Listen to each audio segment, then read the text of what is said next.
Video को देखने से पहले रहस्य और किस्से चैनल को सब्सक्राइब, लाइक, शेयर जरूर करें, जिससे हम आपके सामने एक से बढ़कर एक किस्से ला सकें।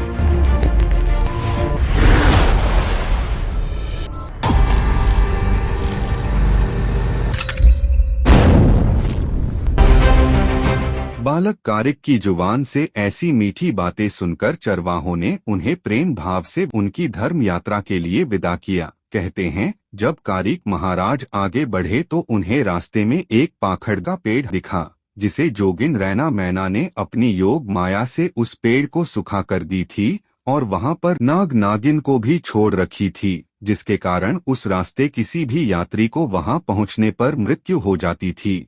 दिनकर महाराज की प्रभाव से बालक कारिक की शुभ चरण पड़ते ही सूखा हुआ पाखड़ का पेड़ हरा हो जाता है। उस पेड़ के नीचे हरियाली छाव में जब कारिक जी विश्राम कर रहे थे, मंद शीतल हवाओं के कारण उनकी आंख लग जाती हैं। इस स्थिति में नन्हे बच्चे को सोए देख कोए सब चाहता था कि बच्चे की आंख निकाल ले, और नाग नागिन भी चाहती थी कि इन्हें डस ले।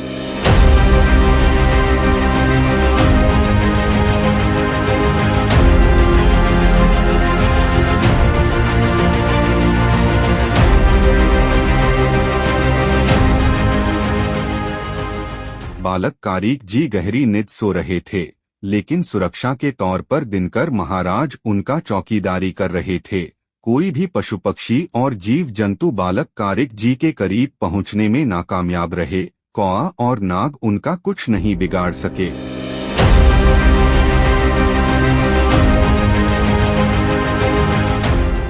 इसी बीच बालक कारिक की नींद खुली और देखा कि कुछ दूर आंखों के सामने नाग नागिन फुफकार करते हुए खड़ा है और उनकी रखवाली पत्थर की एक लाठी कर रही है। तो उन्हें समझने में तनिक भी देर नहीं लगी कि उनकी ये सुरक्षा दिनकर महाराज के कृपा से हो रही है। बालक कारिक जी उठ खड़ा हुए और अपनी यात्रा की ओर निकल पड़े। चलते चलते सायरा तालाब पहुंच गए। सायरा तालाब पहुंचने के बाद तालाब के अंदर जाने का कोई रास्ता ही नहीं दिखाई दे रहा था। इसके लिए कारिक जी सायरा तालाब के चारों महार पर घूम घूम कर देख रहे थे कि कहीं ना कहीं तालाब के अंदर जाने का कोई तो रास्ता जरूर होगा, लेकिन उन्हें कोई रास्ता नहीं मिला। अंत में नाग नागिन द्वारा बनाया गया बिल होते हुए तालाब के भीतर प्रवेश किए। तालाब के भीतर पहुंचते ही कालकुट विष के जहर कारिक जी के शरीर में प्रवेश कर गया और बालक कारिक जी की मृत्यु हो जाती है। दूसरी तरफ माता सती अपुरा स्नान ध्यान कर आंगन की तुलसी में जल चढ़ाने पहुंचती हैं। देखती है कि तुलसी का पत्ता मुरझाकर गिरा पड़ा है। इस अप्रिय घटना को देख घबरा जाती हैं और मन की बेचैनी बढ़ने लगी। जांच के लिए देवघर में पहुंचती हैं और उन्होंने जैसे ही अपने स्तन से दूध गाड़ा तो उन्हें पूरा विश्वास हो गया कि उनका बच्चा कारिक जरूर मारा गया है, क्योंकि उनके स्तन से दूध के जगह खून निकल रहा था। माता सती अपुरा रोती सर और अपना छाती पिटती हुई देवराज इंद्र के सामने पहुंची। इंद्रलोक में उपस्थित सब देवताओं को धिक्कारते हुए फुट फुट कर रोने लगी। माता सती अपुरा की दर्द भरी पीड़ा से इंद्रलोक डोलने लगा।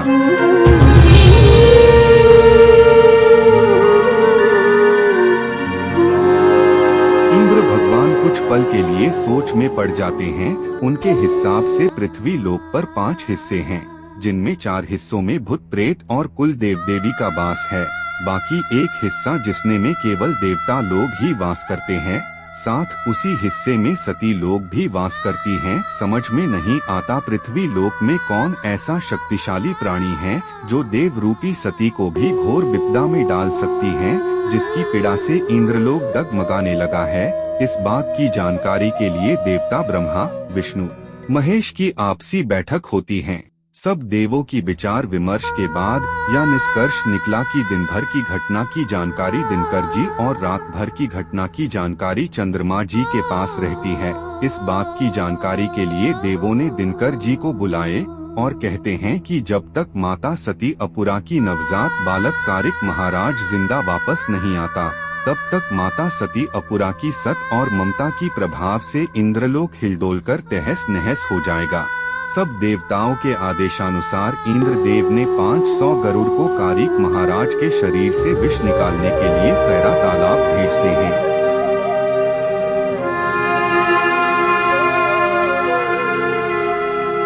इन गरुड़ों के द्वारा भी कारिक जी के शरीर से विष नहीं निकल पाया और बालक कारिक का शरीर काला पड़ जाता है।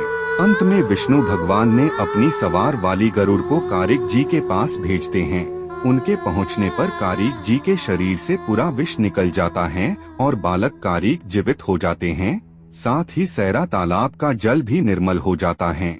उसके बाद बालक कारिक दिनकर महाराज की स्मरण करते हुए सैरा तालाब में स्नान किया। इसी बीच एक बिसैला नाग फन फैलाए कारिक जी के तरफ दौड़ा। बालक कारिक की शक्ति की तेज प्रभाव से बिसैला नाग की ताकत कमजोर पड़ जाती है। नाग अपनी जान बचाने के लिए इधर उधर छिपने लगता है। अंत में कारिक जी उस बिसैला नाग सांप को अपने बस में कर लेते हैं।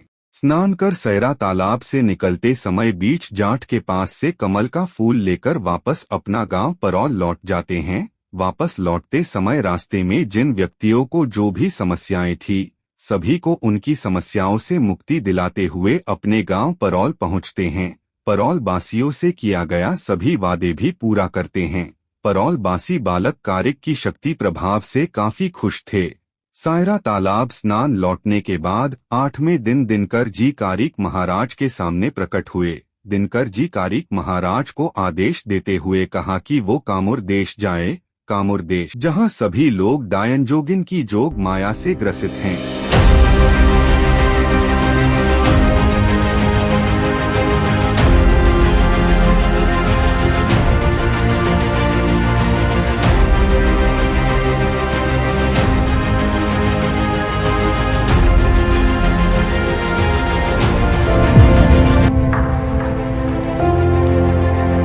इस कहानी की शेष किस्से जानने के लिए अगला एपिसोड जरूर देखें।